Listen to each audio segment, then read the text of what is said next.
It's another one for the boys. I posted a video recently talking about healthy masculinity and how we need to engage that conversation more directly in culture today. Not going to spend too much time recapping, but if you haven't seen it, hit up the channel and watch it. We talk about some of the key identity markers, often discussed when it comes to masculinity, how we can reframe those in healthier ways. Men often want to see themselves as leaders, protectors, providers. Fine. But again, assuming the caveat those categories are not exclusive to men, I think there are healthy ways for us as men to internalize those characteristics and live them out well. Okay, next question, how do we get there? Well, in the last video, we talked a little bit about gender roles, how those are a combination of average male biology, encoded into social norms, and then placed back onto us as expectations. That means our sense of ourselves as men is a combination of both our biology and the social engineering that shapes us. Another way to say that is masculinity is a combination of the mean biology of men socialized into a set of expectations placed onto men. So to be a man is going to be slightly different in every cultural context, and the experience for any individual man is going to be unique to that particular individual based on a whole host of biological factors that shaped their particular experience and their personality. And we need to, as men, make room for all of that for all of us. However, if we're going to talk about this broad subset called men, we have to talk about the biological realities that most of these expectations we call masculinity have been born from. Now, in my life, one of the things I've found a lot of success in is starting with my strengths. What do I do already naturally well? And how can I put as much energy as possible into honing those gifts as my priority? Even as I give some of my attention to the weaknesses that need to be improved and brought up to a minimum viable proficiency for me to succeed in the things that I want to do in my life. But I've actually found that putting energy into my strengths first has often led me to the positions where I'm much better situated to go back and work on my weaknesses down the road. And so again, if we're painting with a broad brush here, the average male biology is going to lead to higher levels of testosterone. And I'm oversimplifying pretty dramatically here, but testosterone has been linked to certain personality traits that over time have become stereotypically masculine. And those traits are dominance, assertiveness, and aggressiveness. Now, those all can sound quite negative, but we could just as easily reframe them as directness, decisiveness, and competitiveness, along with a focus on more logical or black and white thinking. But even still, even in that positive light, there's still, if that's all of your personality, that's not going to lead to you as a healthy, well-rounded human being. Empathy, nurturing tendencies, verbal fluency, intuition, even imagination, all of these are vital parts of being human, including for men, and those are traits that are most often shaped by your estrogen levels. Men are, on average, going to have to work harder to develop all of those skills, which we will also absolutely need to be successful in the world around us. But I do think that starting from our strengths perhaps can actually help us get there. So let's talk about those starting points: dominance, assertiveness, and aggression. And right off the bat, I don't think dominance is the word that we want to build our identity around. In fact, as a Christian man, I would argue that part of what the story of Christ shows us is that the most dominant personality in the universe, the most powerful personality that could possibly exist, realizes that with complete power comes only the desire to relinquish it. That's the heart of the story of Christianity. That when you have a little bit of power, like we do as human beings, we are led to want more and more and more of it. But when you have complete, unfettered, unlimited power, the only thing left that has any interest or value to you in the universe is to begin to give it away. Therefore, Christ emptied himself, taking on the role of a servant. That is the end stage of what power looks like. It's also why, as we talked about in our last video, leadership really all at the end boils down to servanthood. Not because you're making yourself less of a leader, but because this is how you actually inspire people to want to follow you. You can claim to be a leader all day, but if nobody's behind you, it's a pretty empty moniker. When I think of dominance as a character trait that may come naturally to a lot of us as men, I think the healthiest way to hold on to that is to understand that as part of our identity, but to transpose it into something a little bit different, which is confidence. So as an example of that, I'm an 8 on the Enneagram. Now, the Enneagram is not the be-all and end-all of personality tools, but I do think it's a helpful way to think about who we are as human beings. And one of the ways that the Enneagram delineates what shapes us as humans is thinking about the fears that drive us. Now, those are often not front of mind. In fact, they're probably more powerful when they aren't consciously part of how we think of ourselves. But we do all have fears, things that we're afraid of, that are in the background of our minds, shaping a lot of the decisions that we're making. And 8s in the Enneagram are known for being aggressive, assertive, dominant, sometimes overbearing leader-type personalities. I think type A on steroids. All of the worst stereotypes of what we might call a dominant personality. And that often leads to people who strive for and then end up in public leadership positions. And what's been helpful for me to understand is that even though we might assume this about public personas, I am not, 8s are not particularly driven by recognition or praise from the people around us. I'm actually primarily driven by a fear of not being in control of my own choices and my own destiny. That's actually what's driving me, particularly when I'm not really paying attention to it or aware of it. It's also why when I'm not in the driver's seat and I'm not healthy, I can get pretty toxic very quickly. All of that lines up with dominance as a personality trait. Now, all men are not going to be 8s on the Enneagram. In fact, it's only about 8% of men that identify there. That's a different conversation. I bring this up as an illustration because I think this as a natural starting point that we all have to some level as men for a personality that leans toward dominance. It is at its worst when we're driven by insecurity and fear. Insecure, fearful men will have all of that testosterone in their body pushing them toward domineering relationships that will insulate them from risk, which is actually something that I think is really important for us, but we'll get there. And that fearful, insecure, domineering personality that wants to eliminate risk will ultimately alienate them from chances to lead in the real world, which is often why men are feeling unfulfilled. And I think this is why we have to shift our imagination from being dominant as a starting point to being confident. Confident leaders will take those same fears and they will turn them into a vision for themselves, where they want to be. Confident men will take that same desire to be in control of their own life, and they will use that to create platforms for others to succeed and see that in their own lives. Confidence will help us to understand that being uncomfortable, even being afraid, isn't a bad thing. It's part of how we grow and evolve, and we push ourselves to become something more than we are right now. In fact, being afraid is not a bad thing, particularly when we're aware of it, we can name it, and we can challenge it. Where dominance pushes us toward closing down, setting up walls, guarding what we already have, confidence takes those same instincts and then pushes them out into new challenges, new aspirations, new imaginations, not for ourselves only, but also to see others around us succeed and grow as well.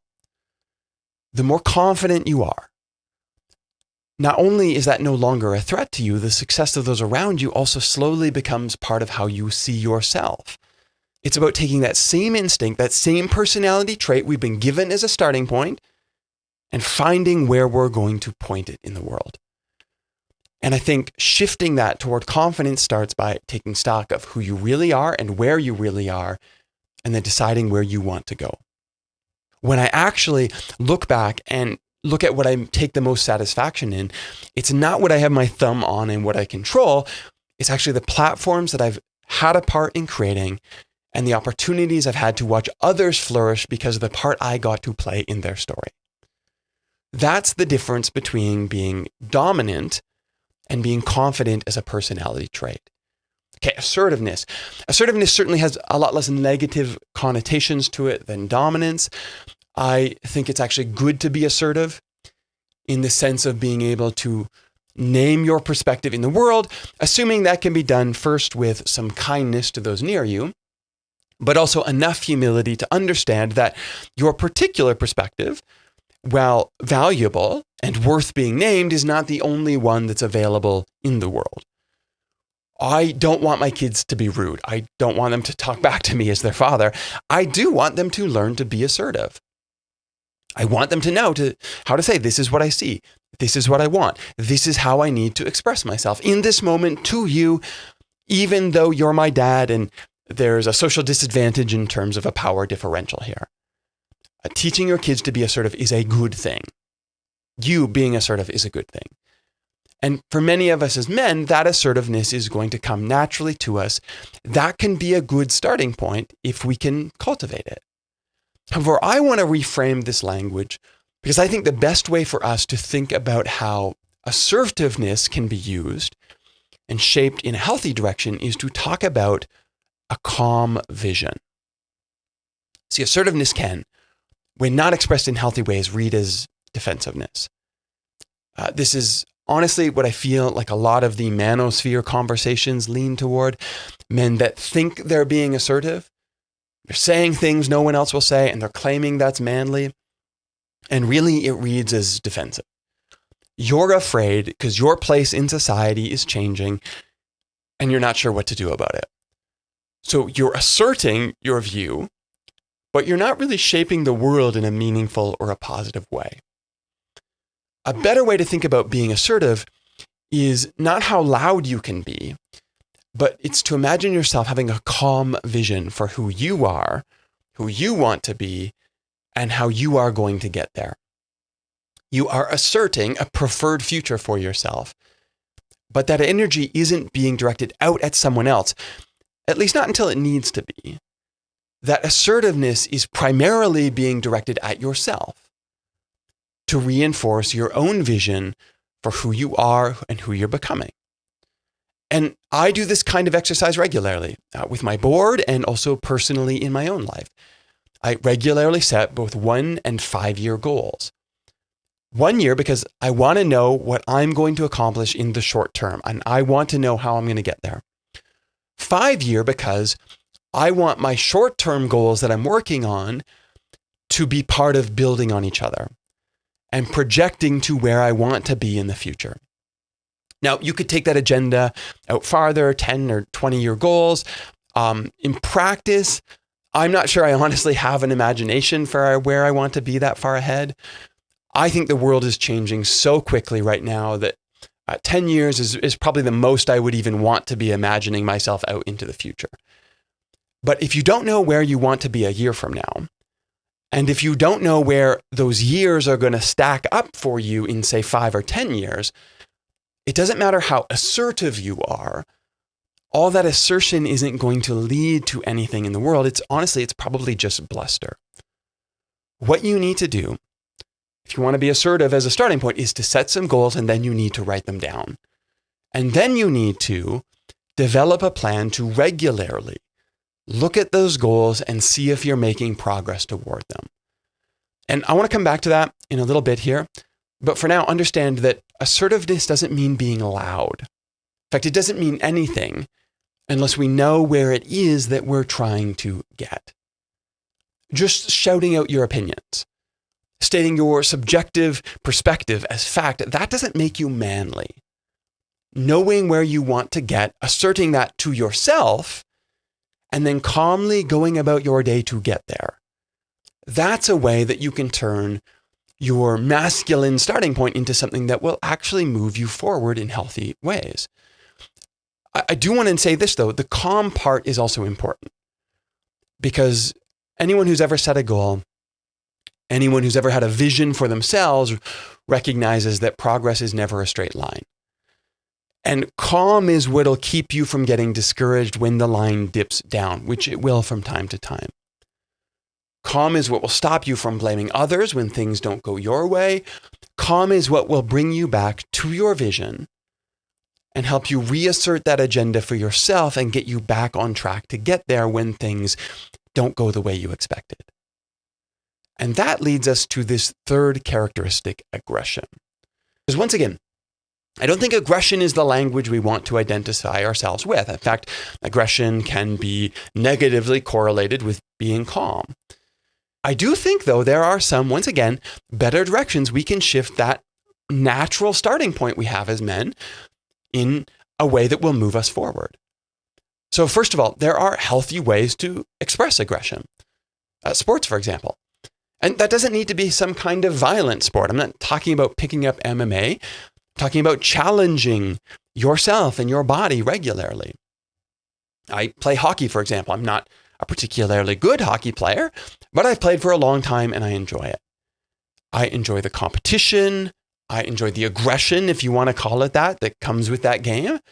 I enjoy the camaraderie that comes from playing that and expressing that with friends and other men. Some of us are going to be more geared to individual sports. That's okay. In my 20s, I did a lot of running. I still jog today, although not particularly competitively. But challenging yourself to complete a run, to set a new personal best, all of these are ways that aggression can play out in healthy, positive ways that shape us and move us forward.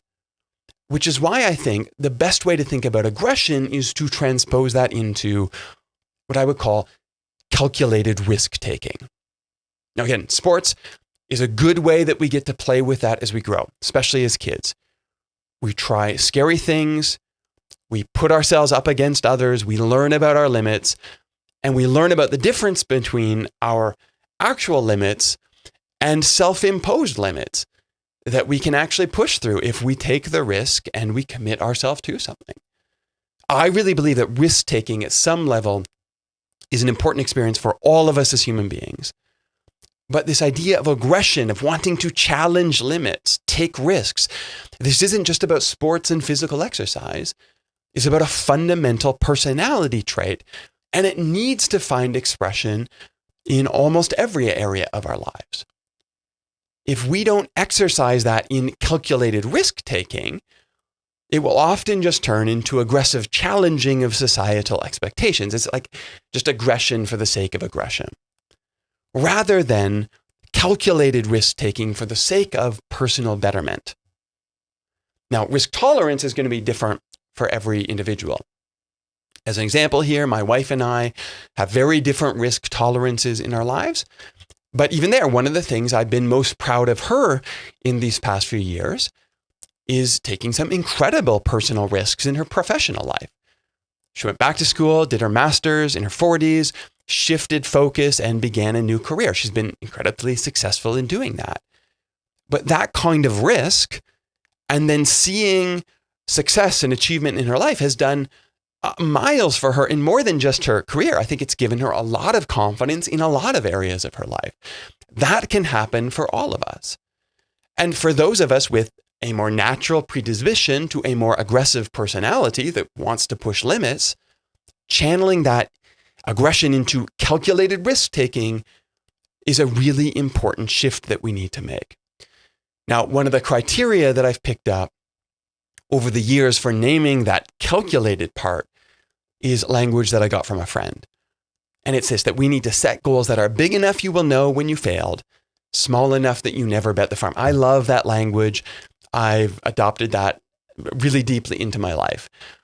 And what he's saying here is that oftentimes we set our goals, we set our risks way too small. And we get to the end of our timeline and we say to ourselves, well, did I achieve this? And the answer is, maybe. That means your goal wasn't big enough. It means the risk wasn't high enough. You should know if you failed. And by the way, failure is not a bad thing. There's a lot you will learn from failure. I think anyone will tell you this, but I have learned far more from my failures than I have from my successes. But at least I knew when I failed.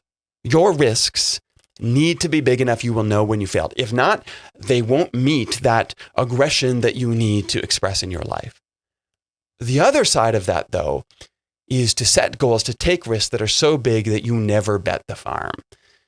What this means is that you're not aggressive in your risk taking to the point that you don't have a fallback plan. Now, that doesn't mean you won't pay a cost if you don't achieve your goals, but you weigh those costs against all of the other responsibilities that you've taken on as a man. Your responsibility to lead and to protect and to provide, all those things we talked about in the first video.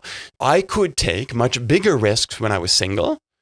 I could take significantly bigger risks when it was just my wife and I, but I still want to take meaningful risks today as a father and the leader of a large organization. Those risks, though, are calculated, and they scale based on the obligations that I've taken on. I know this, that I am wired to be aggressive in that sense, to take risks, to be entrepreneurial, to envision new ground that I want to stand on, and then to figure out how to get there. And I'm very proud of a lot of the things that I've accomplished in my life because of those risks that I've taken. But by no means does that mean that I don't have more to shoot for in my life. It's part of who I am. And that kind of process of channeling dominance toward confidence, assertiveness toward calm vision, and aggressiveness toward calculated risk-taking, that can allow you to start to take what you've been handed by your biology, but you can turn that into a life that feels fulfilling by turning the corner into a life that's good for the people near you and for the world around you. Healthy relationships, a broader vision for yourself, all of the things that we ultimately want to have fulfilling experiences as men. But here's what's important to keep in view. It's fine to talk about average male biology, mean personality, starting points, even characteristics that are stereotypically masculine. But if those are the only things that are in view, what we are dealing with is, again, a caricature of what it means to be a man. Dominance, assertiveness, aggressiveness, that's not a personality. And the empathy, the imagination, the verbal dexterity, the big picture thinking, all of those things that we also need to cultivate in our lives, all of those things that are going to absolutely be just as necessary if we're going to function in fulfilling ways in relationships that are characterized by love, those can also be developed by thinking about our starting points. Dominance as a personality trait, it will make you less empathetic. But confidence that's cultivated will open you up to understanding the stories of the people around you, seeing them as less threatening to you, and ultimately finding in them a source of learning. Assertiveness can absolutely make you less imaginative because it focuses you on naming the things in view for you right now, what you want. But a vision for where you want to be and where you want to get over time can actually help you to see new angles and welcome new perspectives that will help you learn and get to where you're wanting to go. Aggressiveness can keep you very narrow. You've got a goal in front of you. That's all you want to achieve. That's the only thing you see.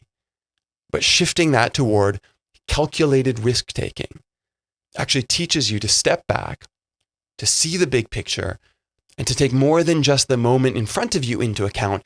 It refocuses your energy on a particular limit you want to overcome over time. And so ironically, starting with our strengths, shaping them in the best, most healthy directions that can actually help them become the tools that will help us engage with the other areas that we also know we need to grow. As I said in the last video, men are not the problem. It's a caricature of masculinity that has us living into stereotypes rather than the goals that we have consciously set for ourselves. That's the problem. And we can do better by living more consciously.